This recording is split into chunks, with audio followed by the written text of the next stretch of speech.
आपके 12th का भारतीय इतिहास के कुछ विषय भाग 1 बुक का सेकंड चैप्टर हम लोग देख रहे थे।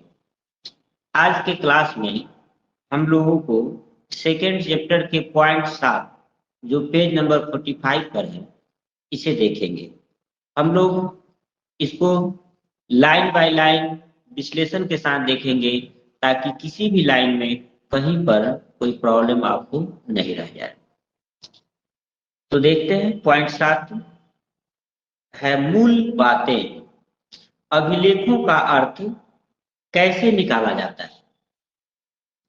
अभी तक हम अन्य बातों के अलावा अभिलेखों के अंशों के बारे में अध्ययन कर रहे थे, लेकिन इतिहासकारों को यह कैसे ज्ञात होता है कि अभिलेखों पर क्या लिखा है। अभी तक हम लोग पढ़े हैं इस चैप्टर में कि बहुत सारे जानकारियां अभिलेखों से प्राप्त किए जाते हैं और अभिलेखों से प्राप्त जानकारियों के आधार पर इतिहास की रचना की गई है और भी बहुत सारे स्रोत हैं। उन सभी स्रोतों का उपयोग करके जो है इतिहास की रचना की जाती है, लेकिन इसमें अभिलेख और सिक्के जो है उनके आधार पर भी इतिहास लिखे गए हैं। तो किस तरह से जो है अभिलेखों को पढ़ते हैं इतिहास का, किस तरह से इन अभिलेखों का अर्थ निकाला जाता है, इसको हम लोग देखेंगे। तो इतिहासकारों को यह कैसे ज्ञात होता है कि अभिलेखों पर क्या लिखा है। अभिलेखों पर लिखे हुए जो भाषा है, जो लिपियां हैं, वह वर्तमान समय में जो हम प्रयोग करते हैं देवनागरी लिपि या रोमन लिपि, ये लिपि नहीं है, उसकी लिपि अलग है जिसका अर्थ निकालना बहुत मुश्किल था, जिसके विषय में कोई जानकारी नहीं थी। इसका अध्ययन शुरू किया गया। ब्राह्मी लिपि का अध्ययन सबसे पहले देखिए। आधुनिक भारतीय भाषाओं में प्रयुक्त सभी लिपियों का मूल ब्राह्मी लिपि है। ऐसा माना जाता है कि आधुनिक समय में हमारे देश में जितने भी भाषाएं हैं उन सभी भाषाओं का मूल ब्राह्मी लिपि ही है। ब्राह्मी लिपि का प्रयोग अशोक के अभिलेखों में किया गया है। ब्राह्मी लिपि का प्रयोग अशोक ने अपने अभिलेखों में किया है। 18वीं सदी से यूरोपीय विद्वानों ने भारतीय पंडितों की सहायता से 18वीं सदी में यूरोपीय विद्वानों ने भारतीय विद्वानों की सहायता से आधुनिक बंगाली और देवनागरी लिपि में कई पांडुलिपियों का अध्ययन शुरू किया और उनके अक्षरों की प्राचीन अक्षरों के नमूनों से तुलना करना शुरू किया। भारतीय और अनेक यूरोपीय विद्वानों ने मिलकर क्या शुरू किया? भारतीय और अनेक यूरोपीय विद्वानों ने मिलकर ब्राह्मी लिपि का अध्ययन करने के लिए बंगाली और देवनागरी लिपि में लिखे हुए पांडुलिपियों का अध्ययन शुरू किया और उनके अक्षरों का, प्राचीन अक्षरों का जो नमूने थे उसको मेल कराना शुरू किया कि ब्राह्मी लिपि में जो अक्षर लिखे गए हैं उससे देवनागरी लिपि के कौन कौन से अक्षर मिल रहे हैं और उसमें समानता स्थापित करने का प्रयास किया। अर्थात क ध्वनि की उच्चारण के लिए हम लोग जो प्रतीक चिन्ह या अक्षर का प्रयोग करते हैं, इसके लिए ब्राह्मी लिपि में कौन से अक्षर का प्रयोग किया जाता था। हम लोग ख, च, द आदि के उच्चारण के लिए जिन अक्षरों का प्रयोग करते थे, इस ध्वनि के उच्चारण के लिए कौन से अक्षर का प्रयोग ब्राह्मी लिपि में किया जाता था, इसको जानने के लिए आधुनिक बंगाली और देवनागरी लिपि में लिखे पांडुलिपियों से ब्राह्मी लिपि के पांडुलिपियों के अक्षरों का मिलान का काम शुरू किया गया और आरंभिक अभिलेखों के अध्ययन करने वाले विद्वानों ने कई बार अनुमान लगाया था कि यह संस्कृत में लिखे गए, जबकि प्राचीनतम अभिलेख प्राकृत भाषा में लिखे हुए थे। और अथक परिश्रम के बाद जेम्स प्रिंसेप ने 1838 ईस्वी में अशोक के काल में लिखे हुए ब्राह्मी लिपि का अर्थ निकालने में सफल हुए। इसे संक्षेप में हम ऐसे कह सकते हैं कि ब्राह्मी लिपि का अध्ययन भारतीय और यूरोपीय विद्वानों ने शुरू किया, जिसमें कि बंगाली और देवनागरी लिपि में लिखे हुए पांडुलिपियों के अक्षरों का ब्राह्मी लिपि में लिखे हुए अक्षरों से मेल कराकर और उनको पहचानने का प्रयास शुरू किया। और इस प्रयास के तहत ही 1838 ईस्वी में जेम्स प्रिंसेप ने ब्राह्मी लिपि के अक्षरों को पहचानने और उसका अर्थ निकालने में सफलता प्राप्त की। और जब जेम्स प्रिंसेप ने 1838 ईस्वी में अशोककालीन अभिलेखों को पढ़ने में सफलता प्राप्त की, उसके बाद से अशोक के अभिलेख जो भी ब्राह्मी लिपि में लिखे हुए थे उसे पढ़ा जाना शुरू कर दिया गया। अब उनके ब्राह्मी लिपि में लिखे हुए जो अक्षर होते थे और आधुनिक देवनागरी लिपि में जो लिखे हुए अक्षर होते हैं, उन दोनों का मिलान करके अर्थ जो निकाला गया, उसका कुछ चीजें आपके बुक के पेज नंबर 46 पर दिया गया है कि क कैसे लिखा जाता है। ये आप देख रहे होंगे। इसमें क अक्षर के लिए किस तरह के अक्षर उस समय लिखे जाते थे, च अक्षर के लिए किस तरह के अक्षर लिखे जाते थे, द के लिए किस तरह के लिखे जाते थे, म के लिए किस तरह के अक्षर लिखे जाते थे, र के लिए किस तरह के अक्षर लिखे जाते थे।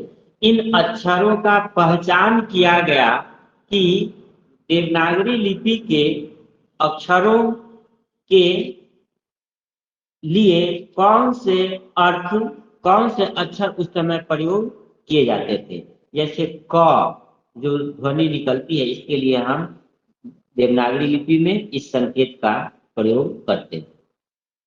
अब इसके लिए ब्राह्मी लिपि में कौन से अक्षर का प्रयोग किया जाता था, ये मिलान करके आपको दिखाया गया।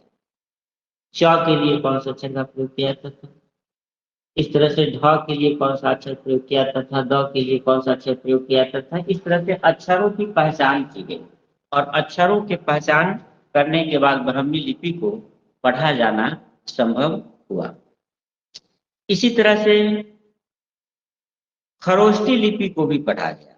पॉइंट 72 आपके बुक के पेज नंबर 46 पर खरोष्टी लिपि को कैसे पढ़ा गया ये बताया गया है। खरोष्टी लिपि को पढ़ने के लिए जो है कुछ अलग तरीका अपनाया गया। इसमें कौन सा अलग तरीका अपनाया गया कि कुछ सिक्के ऐसे थे जिस पर केवल कि यूनानी भाषा में और खरोष्टी लिपि में, यूनानी लिपि और खरोष्टी लिपि दोनों में शासक के नाम लिखे हुए।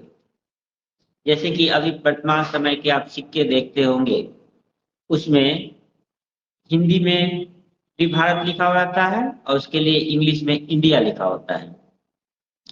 कई भाषाओं में आपको नोट पर लिखे हुए मिलते हैं, एक ही बात को कई भाषाओं में लिखे हुए मिलते हैं।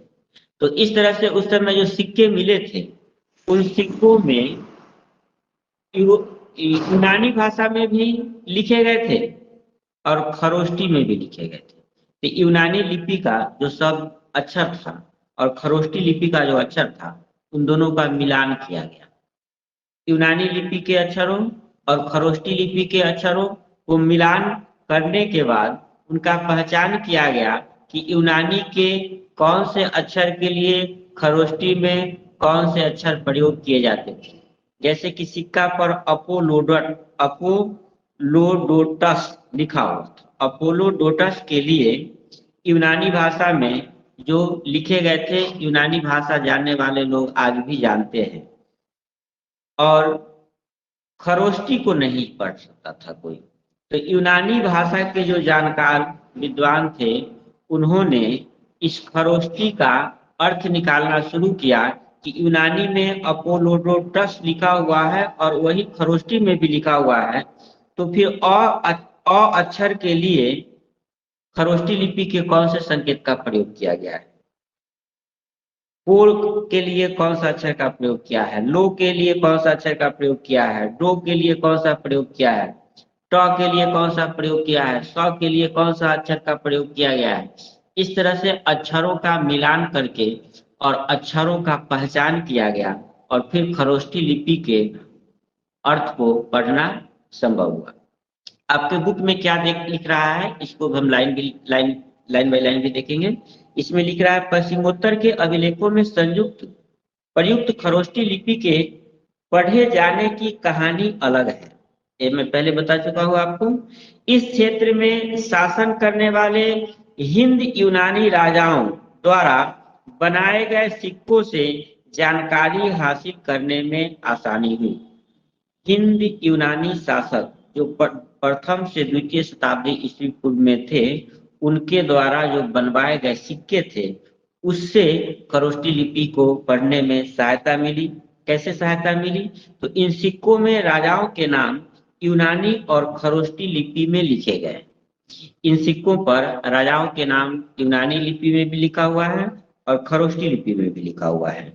यूनानी भाषा पढ़ने वाले यूरोपीय विद्वानों ने अक्षरों का मेल किया। उदाहरण के तौर पर दोनों लिपियों में अपोलोडोटस का नाम लिखा हुआ है। दोनों लिपियों में अपोलोडोटस का नाम लिखने में एक ही प्रतीक का प्रयोग किया गया है। मान लीजिए कि अ अक्षर के लिए यूनानी भाषा में क्या लिखा गया है? अपोलोडोटस के अ अक्षर यूनानी भाषा में कौन सा अक्षर प्रयोग होता है? ये यूनानी भाषा पढ़ने वाले को तो मालूम है। अब उससे खरोष्टी लिपि में अपोलोडोटस जो लिखे हुए थे, उससे अक्षर का मिलान किया और इस तरह से विभिन्न अक्षरों का पहचान किया गया कि यूनानी के कौन से अक्षर के लिए खरोष्टी में कौन से अक्षर प्रयोग किए गए हैं। और इस तरह से खरोष्टी लिपि में जो लिखे हुए थे वह पढ़ना संभव हुआ और इस तरह से इसके भाषा की पहचान प्राकृत भाषा के रूप में की गई। और अब लंबे लंबे अभिलेखों को पढ़ना भी आसान हो गया, क्योंकि उसके जो चिन्ह हैं उसके अर्थ अब मालूम है। इस तरह से जो है ब्राह्मी लिपि और उसके बाद खरोष्टी लिपि को पढ़ा गया। जब इस ब्राह्मी और खरोष्टी लिपि को पढ़ा गया तो ढेर सारे जो अभिलेख थे उनको पढ़ा जाना शुरू किया गया, लेकिन उन अभिलेखों को बिना जांच पड़ताल के, बिना अन्य साक्ष्यों से मिलान किए हुए उसको सही नहीं माना जा सकता है। आपके बुक के पेज नंबर 47.73 में लिखा है, अभिलेखों से प्राप्त ऐतिहासिक साक्ष्य। इसमें लिखा है कि इतिहासकारों एवं अभिलेख शास्त्रियों के काम करने के तरीकों का पता लगाने के लिए आइए अशोक के 2 अभिलेखों को ध्यान से पढ़ें। अशोक के 2 अभिलेखों का इसमें चर्चा किया गया है। 2 अभिलेखों को ध्यान से पढ़ें। ध्यान देने योग्य बात है कि अभिलेख में स्रोत 10 की बात किया जा रहा है। अभिलेख स्रोत 10 में शासक अशोक का नाम नहीं लिखा है। जो अभिलेख लिखा हुआ है स्रोत 10 में, उस पर अशोक का नाम नहीं लिखा हुआ है। अब कैसे पता चलेगा कि वह अभिलेख अशोक का है?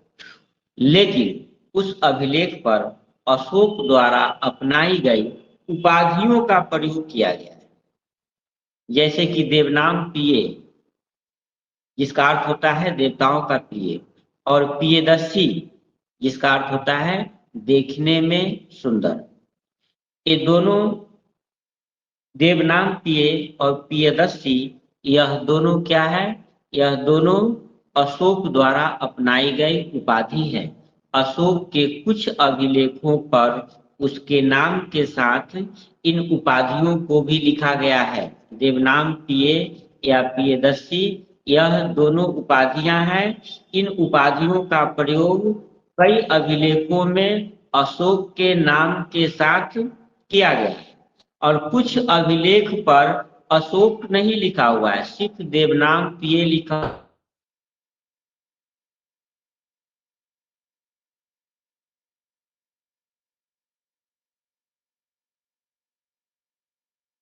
लेकिन क्योंकि यह मालूम है